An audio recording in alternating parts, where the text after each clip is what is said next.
ഇന്ത്യയുടെ റഡാർ നെറ്റ്വർക്കുകൾ നവീകരിക്കപ്പെടുകയാണ്. സ്റ്റെൽത്ത് വിമാനങ്ങളെ പോലും ലൊക്കേറ്റ് ചെയ്യാൻ ശേഷിയുള്ള റഡാർ സംവിധാനങ്ങളാണ് ഒരുങ്ങുന്നത്. പാകിസ്ഥാന്റെയും ചൈനയുടെയും അതിർത്തികളിൽ 100ഓളം വരുന്ന ഇത്തരത്തിലുള്ള നവീകരിക്കപ്പെട്ട റഡാർ സംവിധാനങ്ങൾ വരുന്നു എന്നാണ് പല റിപ്പോർട്ടുകളും പുറത്തു വരുന്നത്.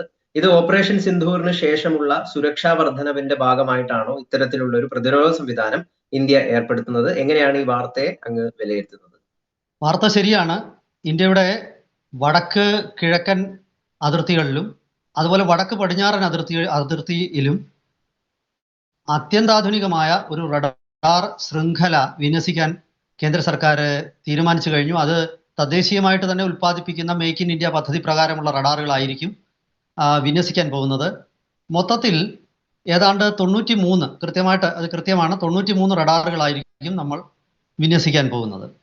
ഇത് ശരിക്കും ഓപ്പറേഷൻ സിന്ദൂറിന് ശേഷം പാകിസ്ഥാൻ അവരുടെ പോരായ്മകൾ തിരിച്ചറിഞ്ഞതായിട്ട് നമ്മൾ മനസ്സിലാക്കുന്നുണ്ട്. അതായത് ഇന്ത്യയുടെ വ്യോമ പ്രതിരോധവും അതുപോലെ മിസൈൽ പ്രതിരോധ സംവിധാനങ്ങളെയും ഭേദിക്കാനായിട്ട് പാകിസ്ഥാന് വേണ്ട രീതിയിൽ കഴിഞ്ഞില്ല എന്നുള്ളത് പാകിസ്ഥാനെ സംബന്ധിച്ച് വലിയൊരു തലവേദനയാണ്. അപ്പോൾ അവര് ഇനി വരുന്ന ദിവസങ്ങളിൽ കൂടുതൽ സ്റ്റെൽത്ത് വിമാനങ്ങൾ കൈവശപ്പെടുത്തുകയും അതുപോലെ തന്നെ സ്റ്റെൽത്ത് ഡ്രോണുകൾ, സ്വാം ഡ്രോണുകൾ തുടങ്ങിയ അവ സൈന്യത്തിന്റെ ഭാഗമാക്കുകയും ചെയ്യുന്നു എന്നുള്ള റിപ്പോർട്ടുകൾ വന്നതിനെ തുടർന്നാണ് ഇന്ത്യ നമ്മുടെ വ്യോമ പ്രതിരോധ സംവിധാനം ശക്തമാക്കാനുള്ള നടപടികളുമായിട്ട് മുന്നോട്ട് പോകുന്നത്. സർക്കാർ ഇതിനുള്ള തീരുമാനം ഇപ്പോൾ തന്നെ എടുത്തു കഴിഞ്ഞിരിക്കുന്നതായിട്ടാണ് മാധ്യമ വാർത്തകളിൽ നിന്നും നമുക്ക് മനസ്സിലാക്കാൻ കഴിയുന്നത്. അതായത് ഈ വരുന്ന ദിവസങ്ങളിൽ 45 ലോ ലെവൽ ലൈറ്റ് വെയ്റ്റ് റഡാറുകളും 48 എയർ ഡിഫൻസ് ഫയർ കൺട്രോൾ റഡാറുകളും നമ്മൾ ഈ ചൈന അതിർത്തിയിലും പാകിസ്ഥാൻ അതിർത്തിയിലുമായിട്ട് വിന്യസിക്കും. ഇത് രണ്ടിനും 2 തരത്തിലുള്ള പ്രത്യേകതകളാണ്. അതായത് ഈ low level light weight radar എന്ന് പറയുന്നത് സ്റ്റെൽത്ത് വിമാനങ്ങൾ ഉൾപ്പെടെയുള്ളവയെ തിരിച്ചറിയാൻ, അതുപോലെ ഭൂമിയോട് പറ്റിച്ചേർന്ന് വരുന്ന ക്രൂയിസ് മിസൈലുകളെ കണ്ടെത്താനും, അതുകൂടാതെ തന്നെ സ്വാം ഡ്രോണുകളെ, അതായത് നമ്മുടെ തേനീച്ചക്കൂട്ടം വരുന്നത് പോലെ ഈ ഒരു 10, 40, 50 ഡ്രോണുകൾ ഒരുമിച്ച് വരും. ചെറിയ ചെറിയ ഡ്രോണുകളാണ്. ഇത് വലിയ ഉയരത്തിലൊന്നും ആയിരിക്കത്തില്ല. ഒരു 200 മീറ്റർ ഒക്കെ ഉയരത്തിലൊക്കെ ആയിരിക്കും ഇത് വരുന്നത്. പലപ്പോഴും അതിലും താഴെ 100 മീറ്റർ ഉയരത്തിലുമൊക്കെ, അല്ല 50, 60 മീറ്റർ ഉയരത്തിൽ വരെ ഇവയ്ക്ക് പറക്കാൻ പറ്റും. അപ്പോൾ അത്തരം ഡ്രോണുകളും ക്രൂയിസ് മിസൈലുകളും ഒക്കെ കണ്ടെത്താൻ, അങ്ങനെ ഭൂമിയോട് ചേർന്ന് വരുന്ന അപകടങ്ങൾ, ശത്രുവിൻ്റെ ആയുധങ്ങൾ, മിസൈലുകൾ, ഇതെല്ലാം തന്നെ കണ്ടെത്താനും, അതായത് 3 തരത്തിലാണ് ഇത് ചെയ്യുന്നത്. ഒന്ന്, കണ്ടെത്തുന്നു, ഐഡന്റിഫൈ, ട്രാക്ക് ചെയ്യുന്നു, ഇതിനെ പിന്തുടരുന്നു. മൂന്നാമത്, ഇതിനെ നശിപ്പിക്കാനായിട്ടുള്ള തീരുമാനങ്ങൾ എടുക്കാൻ രണ്ടാമത്തെ റഡാറുകൾക്ക് ഈ അതായത് ഈ ഇൻഫർമേഷൻ, ഈ വിവരങ്ങൾ കൈമാറും. ഈ air defence fire control radar എന്ന് പറയുന്ന റഡാറുകൾ അവ ആയിട്ട് ഇൻ്റഗ്രേറ്റ് ചെയ്യപ്പെട്ടിട്ടുള്ളതാണ്. ആ റഡാറുകളാണ് ഈ ടാർഗറ്റുകളുമായിട്ട്, ടാർഗറ്റ് എത്രമാത്രം ദൂരത്തിലാണ്, എത്രമാത്രം വേഗതയിലാണ് ടാർഗറ്റ് നമ്മുടെ നാട്ടിലേക്ക് അപ്രോച്ച് ചെയ്യുന്നത്, ടാർഗറ്റുകളിലേക്ക് എത്തപ്പെടണമെങ്കിൽ ഏത് തരം മിസൈലാണ് വിക്ഷേപിക്കേണ്ടത്, ഈ തീരുമാനങ്ങളൊക്കെ ഈ എയർ ഡിഫൻസ് ഫയർ കൺട്രോൾ റഡാറുകൾ ആണ് ആ തീരുമാനമെടുക്കുന്നത്. അങ്ങനെ വരുമ്പോൾ ഈ ആദ്യം പറഞ്ഞ റഡാറുകൾ എപ്പോഴും ഈ നമ്മുടെ വ്യോമ അതിർത്തി ഇങ്ങനെ സ്കാൻ ചെയ്തുകൊണ്ടിരിക്കും. ആ രണ്ടാമത്തെ റഡാറുകൾ ആ തീരുമാനം എടുക്കാനും ശേഷിയുള്ളതാണ്. അത് ഇന്ത്യയുടെ ഫുള്ളി ഓട്ടോമേറ്റഡ് ആയിട്ടുള്ള അക്ഷതീർ എയർ ഡിഫൻസ് സിസ്റ്റം ഉണ്ട്. ആ അക്ഷതീർ എയർ ഡിഫൻസ് സിസ്റ്റം തദ്ദേശീയമായിട്ട് ഭാരത് ഇലക്ട്രോണിക്സ് ലിമിറ്റഡ് നിർമ്മിച്ചതാണ്. അത് ഈ കഴിഞ്ഞ ഓപ്പറേഷൻ സിന്ദൂറിൽ അതിൻ്റെ കാര്യക്ഷമത നമ്മൾ വളരെ കൃത്യമായിട്ട് നമുക്ക് ഉപയോഗപ്പെടുത്താൻ കഴിഞ്ഞതുമാണ്. അപ്പോൾ ആ അക്ഷതീറിന് ഈ വിവരങ്ങളൊക്കെ കൈമാറും. അപ്പം നമ്മുടെ ഒരു കഴിഞ്ഞ ഓപ്പറേഷൻ സിന്ദൂറിൽ ഇന്ത്യക്കുണ്ടായ വിജയം ശരിക്കും നമ്മുടെ ഈ ഇൻ്റഗ്രേറ്റഡ് നെറ്റ്വർക്കാണ്. ഞാനീ പറഞ്ഞ അക്ഷതീർ ഏറ്റവും ഒടുവിൽ അത് integrated air command and control സിസ്റ്റവുമായിട്ടും ബന്ധിപ്പിച്ചിരിക്കുന്നു. അപ്പം നമ്മൾ ആലോചിക്കേണ്ടത് ഇത് എത്ര ലെവലിലാണ് റഡാർ നെറ്റ്വർക്കുകൾ ഇങ്ങനെ നിലനിൽക്കുന്നത്.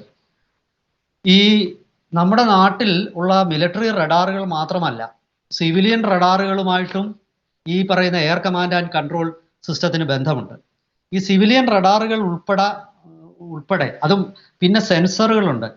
അതായത് നമ്മുടെ കടലിൽ നീങ്ങിക്കൊണ്ടിരിക്കുന്ന ഇന്ത്യൻ നാവികസേനയുടെ കപ്പലുകൾ ഘടിപ്പിച്ചിരിക്കുന്ന സെൻസറുകൾ, കരയിൽ സ്ഥാപിച്ചിരിക്കുന്ന സെൻസറുകൾ, അങ്ങനെ ഇവയെല്ലാം പിന്നെ അയക്കുന്ന ഡാറ്റ, ആ ഡാറ്റ പൂള് ചെയ്തിട്ട് ആ ഡാറ്റയിൽ നിന്നും ആർട്ടിഫിഷ്യൽ ഇൻ്റലിജൻസിൻ്റെ സഹായത്തോടു കൂടിയാണ് നമ്മൾ ശത്രുവിൻ്റെ ഡ്രോണുകളോ അതല്ലെങ്കിൽ വിമാനങ്ങളോ, അത് സ്റ്റെൽത്ത് ആവട്ടെ.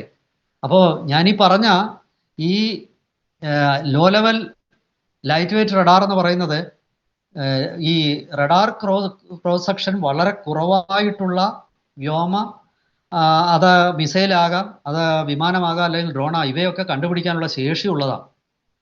അപ്പോൾ ഇതാണ് യഥാർത്ഥത്തിൽ ഈ F-35 വിമാനം നമ്മുടെ അതിർത്തി ലംഘിച്ച് തിരുവനന്തപുരം എയർപോർട്ടിലേക്ക് വരുമ്പോൾ തന്നെ അത് പിന്നെ അറേബ്യൻ കടലിന് മുകളിൽ വെച്ച് അതായത് ഇന്ത്യൻ മഹാസമുദ്രത്തിന് മുകളിൽ വെച്ച് അത് നമ്മുടെ വ്യോമാതിർത്തിയിലേക്ക് പ്രവേശിക്കുമ്പോൾ തന്നെ ഇന്ത്യ അത് തിരിച്ചറിഞ്ഞിരുന്നു.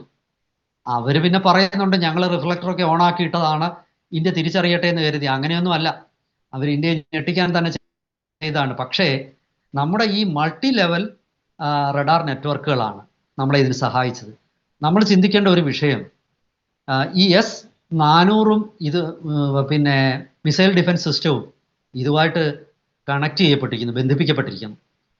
ഇങ്ങനെ പല തലത്തിലുള്ള ഈ നെറ്റ്വർക്കുകൾ ഉള്ളത് കൊണ്ടാണ് ശരിക്കും ഇന്ത്യക്ക് റഷ്യയേക്കാൾ ഫലപ്രദമായിട്ട് S-400 ഉപയോഗിക്കാൻ പറ്റി. ഇപ്പോൾ പലരും ചോദിക്കുന്നുണ്ട്, ഈ യുക്രൈൻ റഷ്യ യുദ്ധത്തിൽ S-400ൻ്റെ നിർമ്മാതാക്കളായ റഷ്യക്ക് എന്തുകൊണ്ട് പിന്നെ ഇത് വേണ്ട രീതിയിൽ ഉപയോഗിക്കാൻ പറ്റിയില്ല എന്നുള്ളത്. അത് S-400ൻ്റെ കുഴപ്പമല്ല. കുഴപ്പം അവർക്ക് ഇല്ലാതിരുന്നതും നമ്മൾ രൂപപ്പെടുത്തിയതുമായ ഈ മൾട്ടി ലെവൽ റഡാർ നെറ്റ്വർക്കുകൾ. അത് അങ്ങനെ ഒരു നെറ്റ്വർക്ക് റഷ്യ പ്രയോഗത്തിലില്ലായിരുന്നു.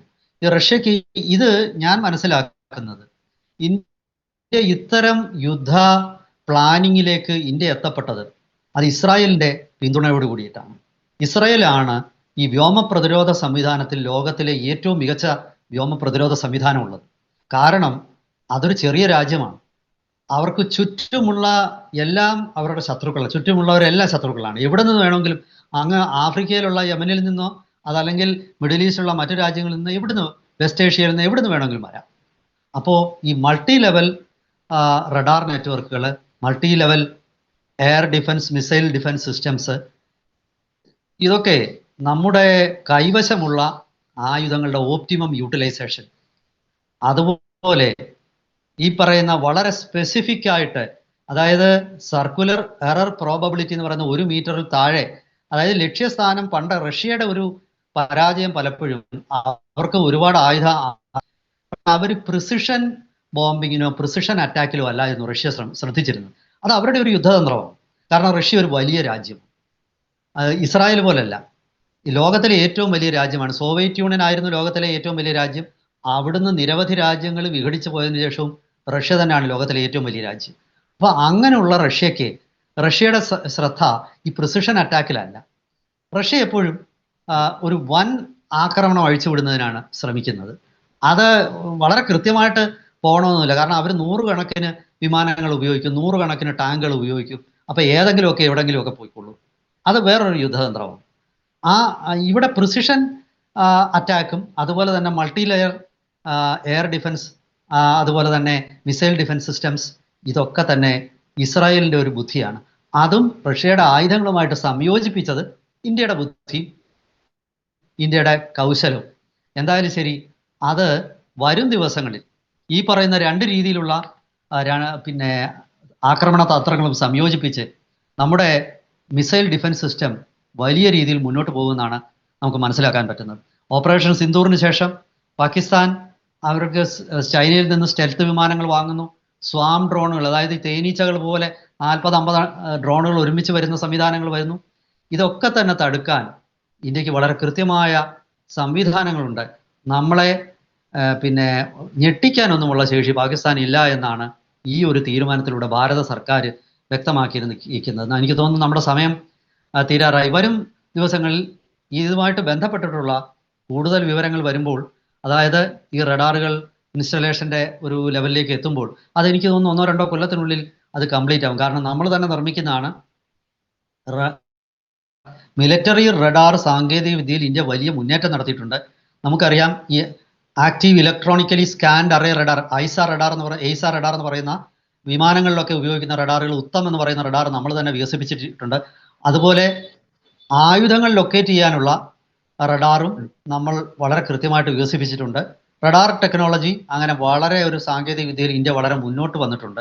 എന്തായാലും ശരി, ഈ പറയുന്ന 2 തരത്തിലുള്ള ലൈറ്റ് വെയ്റ്റും അതുപോലെ എയർ ഡിഫൻസ് ഫയർ കൺട്രോൾ റഡാറുകളും നമ്മുടെ അതിർത്തിയിൽ അണിനിരക്കുകയും നമ്മുടെ രാജ്യത്തിൻ്റെ കാവൽ കണ്ണുകളായി നിന്ന് നമ്മുടെ ശത്രുവിൻ്റെ ശത്രുവിൻ്റെ രാജ്യത്ത് നിന്ന് ഒരു ഈച്ചയ്ക്ക് പോലും ഇന്ത്യയിലേക്ക് നുഴഞ്ഞു കയറാൻ പറ്റാത്ത വിധം പ്രതിരോധം തീർക്കുമെന്നും നമുക്ക് പ്രതീക്ഷിക്കാം.